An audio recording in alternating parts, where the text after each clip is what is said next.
தேவனுடைய பரிசுத்த நாமத்திற்கே மகிமை உண்டாவதாக. தேவ மனிதர் சாது சுந்தர் சிங் அவர்களுக்கு நம் ஆண்டவராகிய இயேசு கிறிஸ்து தரிசனமாகி அவரோடு உரையாடிய விளக்கங்களை இயேசுவின் பாதப்படியில் என்ற புத்தகமாக எழுதியுள்ளார். 1922 உருது மொழியிலிருந்து ஆங்கிலத்திற்கு இந்த புத்தகம் மொழிபெயர்க்கப்பட்டது. இந்த புத்தகத்திலிருந்து சிலுவை மற்றும் துன்பத்தின் மர்மம் குறித்து பிரிவு 1 உள்ள விளக்கத்தை முந்தைய வீடியோவில் பார்த்தோம். இந்த வீடியோவில் சிலுவை மற்றும் துன்பத்தின் மர்மம் குறித்து பிரிவு 2 இயேசு கிறிஸ்து கூறும் விளக்கத்தை பார்க்கலாம். ஆண்டவராகிய இயேசு கிறிஸ்து சிலுவையில் அறையப்படுவதை குறித்தும் அதிலிருந்து உயிர் தெழுவதை குறித்தும் ஒரு உதாரணத்தோடு ஆண்டவர் விளக்குறாங்க.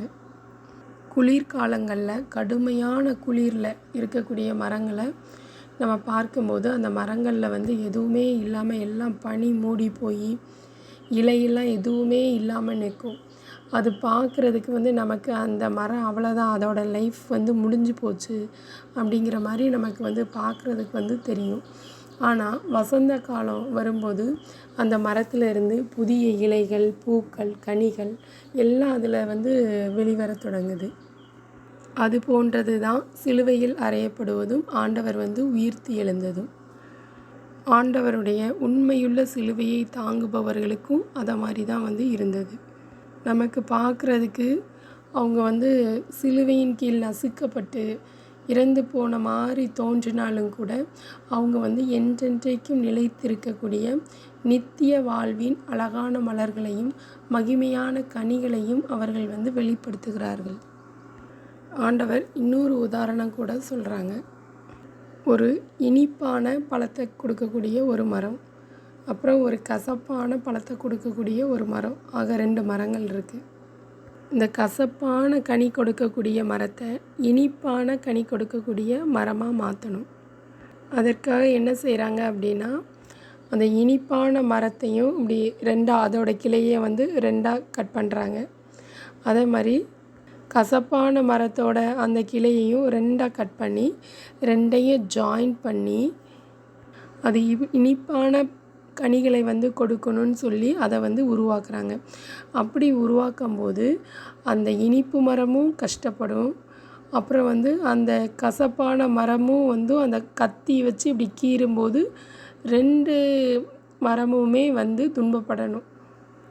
இது மாதிரி தான் தீய குணமுள்ள மனுஷனுக்குள்ள நன்மையான விஷயங்களை புகுத்துவதற்காக முதல்ல ஆண்டவராகிய இயேசு கிறிஸ்துவும் பின்னர் அவருடைய விசுவாசிகளும் சிலுவையின் வேதனைகளை அனுபவிக்க வேண்டியது அவசியம். அவர்கள் எதிர்காலத்தில் எப்போதும் நல்ல பலனை தருவார்கள். இதனால் மகிமையான கடவுளின் அன்பு வெளிப்படும்.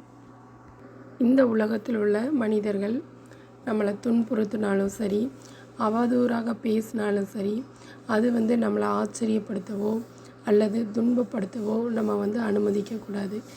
ஏன்னா இது நமக்கு ஓய்வுக்கான இடம் இல்லை. இது ஒரு போர்க்களம். இந்த உலகத்தில் உள்ள மனிதர்கள் நம்மளை புகழ்கிறாங்க அப்படின்னா நமக்கு ஐயோ கேடுன்னு லூக்கா 4ஆம் அதிகாரம் 24 வசனத்தில் சொல்லப்பட்டுள்ளது. ஏன்னா நம்மளை இந்த உலக மனிதர்கள் புகழ்கிறாங்க அப்படின்னா அவங்களோட தவறான வழிகளையும் பழக்க வழக்கங்களையும் நம்ம எடுத்துக்கிட்டோம் அப்படிங்கிறத அது நிரூபிக்கிறது. ஒளியும் இருளும் ஒன்றாக இருக்க முடியாது என்பதால் ஆண்டவருடைய குழந்தைகளை புகழ்வது என்பது அவர்களுடைய இயல்பு மற்றும் மனநிலைக்கு எதிரான ஒன்றாகும். வெளி தோற்றத்திற்காக தீயவர்கள் தங்கள் இயல்புக்கு மாறாக செயல்பட்டு நம்மை துன்புறுத்துவதை நிறுத்தினால் அது நம்முடைய பெரிய காயமாகும். ஏனெனில் அவர்களின் செல்வாக்கு நம் ஆன்மீக வாழ்க்கையில் நுழைந்து நம் ஆன்மீக முன்னேற்றத்தை தடை செய்யும். மேலும் ஆண்டவர் சொல்கிறாங்க, இந்த உலகத்தில், அதாவது இந்த உலக மனிதர்கள் மீது நம்பிக்கை வைக்கிறது அப்படிங்கிறது நம்ம வீட்டை மணல் மேலே கட்டுறதுக்கு சமம். ஏன்னா உலக மனிதர்கள் ஒரு நேரத்தில் என்ன செய்வாங்களா, உயரமாக உயர்த்துவாங்க, நல்லா உயர்த்தி பேசுவாங்க.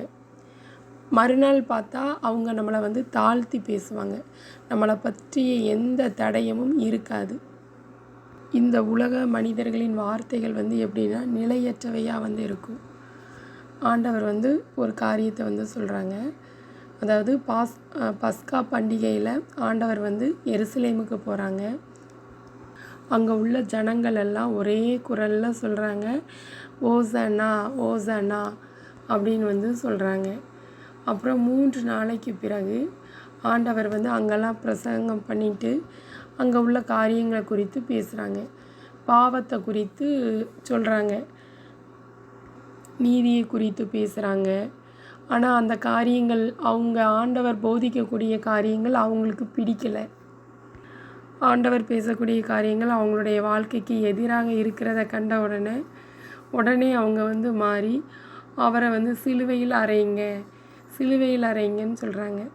ஓசன்னா சொன்ன அதே வாய் வந்து சிலுவையில் அறையுங்கன்னு சொல்கிறதுக்கு வந்து மாறிட்டு, சில தவறான புரிதல்களால் நம்ம வந்து சிலரால் இல்லை அனைவராலும் கூட அல்லது விசுவாசிகள் நமக்கு எதிராக திரும்பி நமக்கு ஒரு வழியை ஏற்படுத்தும் போது அதை வந்து ஒரு துரதிர்ஷ்டவசமாக வந்து நம்ம வந்து நினைக்கக்கூடாது. ஏன்னா பரிசுத்த ஆவியின் வழிகாட்டுதலின் கீழ் நம்ம நேர்மையாகவும் உண்மையாகவும் இருந்தால் நம்மளுடைய கடமையை நம்ம தொடர்ந்து செய்யணும். கடவுளும் வானத்தின் அனைத்து படைப்புகளும் நம்ம பக்கம் இருப்பதை நம்ம வந்து நினைவில் வைத்து கொள்ளணும். தவறான புரிதல்களால் மனிதர்கள் வந்து விசுவாசிகள் கூட நமக்கு எதிராக திரும்பி இருக்கும்போது நம்ம வந்து சோர்ந்து போக வந்து கூடாது. ஏன்னா நம்மளுடைய நல்ல செயல்பாடுகள், நோக்கங்கள், நம்மளுடைய தன்னலமற்ற அன்பு எல்லாமே உலகம் முழுவதும் அறியப்படக்கூடிய நேரம் வரும்.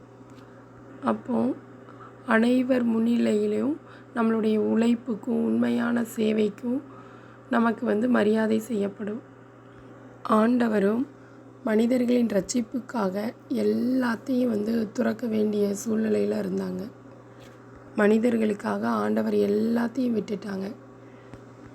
அது மாதிரி எல்லாருமே ஆண்டவரை வந்து வேண்டான்னு சொல்லி சிலுவையில் அறைந்தாங்க. ஆனால் கடைசியில் ஆண்டவர் வந்து எல்லாவற்றையும் திரும்ப பெற்றுக்கொண்டாங்க. அது மாதிரி உலகம் வந்து நம்மளை கைவிட்டால் நம்ம வந்து ஆச்சரியப்படக்கூடாது. ஏன்னா அது வந்து ஆண்டவரையே உலகம் கைவிட்டது. இதனால் நம்ம வந்து நம்ம பிதாவோட உண்மையான பிள்ளைகளாக வந்து நம்ம வந்து காணப்படுவோம். ஆண்டவரை வந்து விசுவாசிகளுக்கும் அவிசுவாசிகளுக்கும் உள்ள வித்தியாசம் என்ன அப்படின்னு வந்து சொல்கிறாங்க. ஆடம்பரமாக வாழக்கூடிய மனிதர்கள் அவங்கள பார்க்கும்போது உலக விவகாரங்களில் வந்து அவங்க எப்போது வெற்றி பெற்றவர்களாக வந்து தோன்றுவாங்க. அப்படிப்பட்ட மனிதர்களை வந்து அவங்க உண்மையிலே கடவுளை ஆராதிக்கிறாங்க அப்படின்னு சொல்லி நம்ம வந்து நினைக்கக்கூடாது. ஆடுகள் எடுத்துக்கொண்டால் ஆடுகள் வந்து தொழுவத்திலிருந்தும் மேய்ப்பனிடமிருந்தும் அலைந்து திரிந்து காட்டில் நல்ல மேய்ச்சலை வந்து கண்டுபிடிக்கிறது ஒரு சாத்தியமான விஷயமாக இருக்கும். ஆனால் அந்த காரியம் வந்து எல்லா நேரங்களிலும் சாத்தியமாகாது. சில நேரங்களில் காட்டு மிருகங்களால் துண்டு துண்டாக கிழித்து விடுற அபாயமும் அதுக்கு வந்து இருக்குது.